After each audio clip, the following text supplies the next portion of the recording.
alternator, the water pump. I make sure if they're gear driven or water driven, belt driven.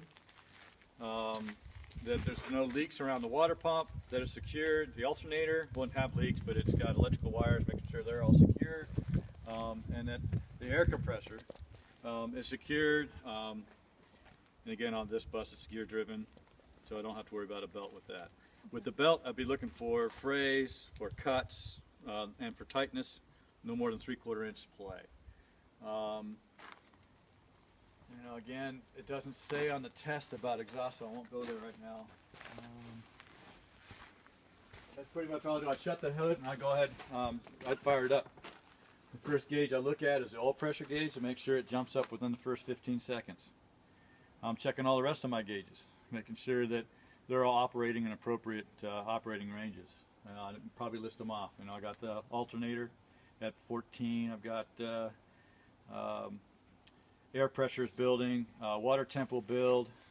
Let's see, might be voltmeter in there, and that everything is working. And while I'm sitting there, I'll literally I'll turn on my headlights and I'll go through all my signals. So right signal, left signal, because I want the indicators on the inside of the dash to work. Okay. Okay. I'm checking all those, and then would you mind, sir or ma'am, going to the back of the bus and checking the lights with me? Can we ask that? Absolutely. Okay. Absolutely. They'll walk to the back, and what I would even tell them is that I'll honk my horn when I think I've gone through them all. All right? Kind of lead them with that. And so then they'll go to the back, and you'll do left, you'll do right. But see, the reason why I'm being redundant here is I want them to know that I've checked all the indicators, the inside lights. Okay. Okay? Okay. So I've gone back, I've gone through all the lights, including reverse, and they'll give me a thumbs up, hopefully.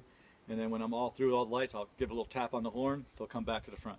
Okay. Okay? So, they might do all the front lights with you. Okay. So after you start the engine, you're doing the oil gauge, the alternator, the air pressure, the water pump, and your signals. Ask them to step in the back, and then you're going to honk the horn when you're finished. Make That's sure all you're the lights. good. Yeah. Okay. Yeah, and then they'll come back to the front, and then they'll probably tell you during the instruction phase that you're going to come out the door and you work your way around the front and go down the driver's side of the bus. Then you come onto the passenger side, and anything on this side that you don't have on that side, and in this case, this bus, all it has is the fuel. And so you would check out the fuel thing. They may not make you do all the lug nuts. But we should ask. Yeah. Do you Well, want they'll tell you. Okay. Yeah, they'll tell you. Okay. Or maybe we'll just start in on 10 Right, and they'll tell right. us, okay, that you're done. Yeah. Okay. So that's probably what's going to happen. Okay. So after they're back on the bus, then I'll make sure I go through all my other switches. Okay, so that they are aware that I'm aware of that. I'll pull on my seat belt, snap it in place. I'll have to do the air brake test. You guys have that down? So good at it. Yay. Getting there. So